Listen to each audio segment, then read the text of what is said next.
Douglas Cooling and Heating, serving the Birmingham area for 38 years. 988-3706. That's Douglas.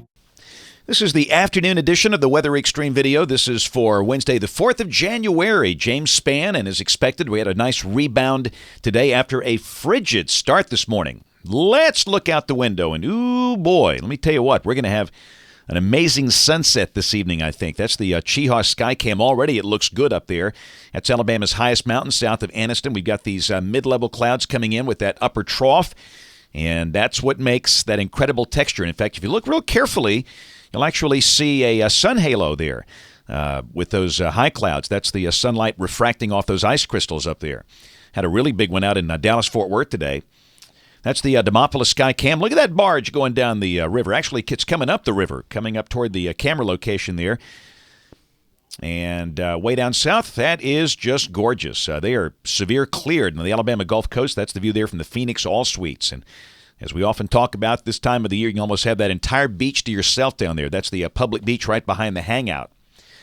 Yeah, we warmed up nicely. You know, this morning it was as cold as 12 degrees in Alabama. That was the low at Broomtown up in North Cherokee County. A lot of folks in the teens. Well, look at that. We've got mostly low 50s on the map at 2 o'clock as expected. Birmingham and Anniston 50, Tuscaloosa 53, and the warm-up will continue in coming days.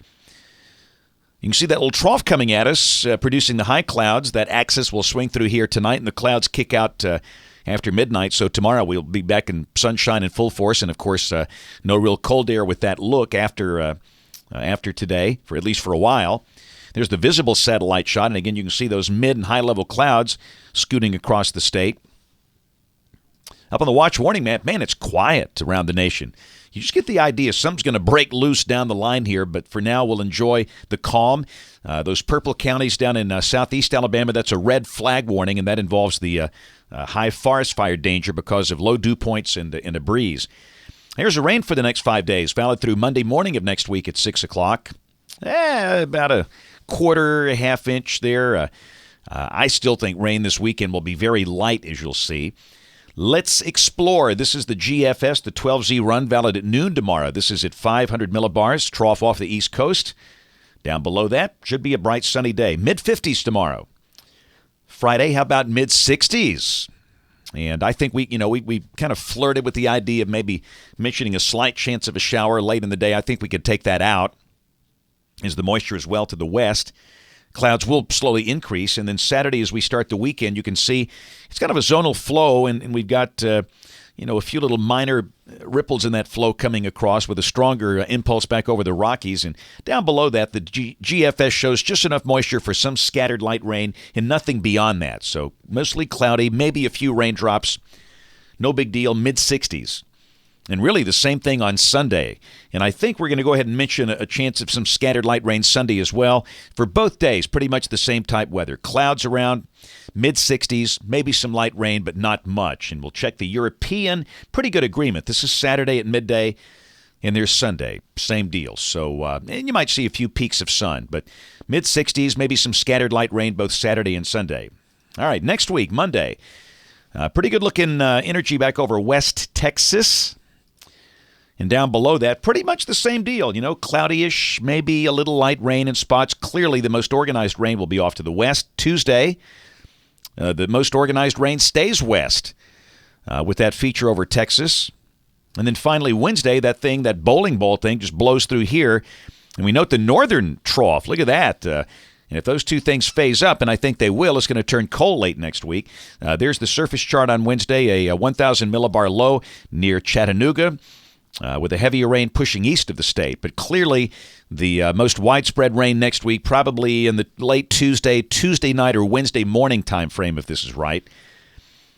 And then we'll check the following day. This is the 12th of January, next Thursday. And you can see how things are phasing up, and it starts to turn cold over the east. The 540 line is almost down to Mobile.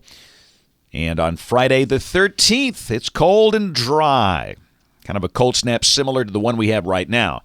If this is right, that would probably get the colder spots down in the teens. Let's go out there a few more days. This is the 17th. Got the big vortex over the northern part of Hudson Bay.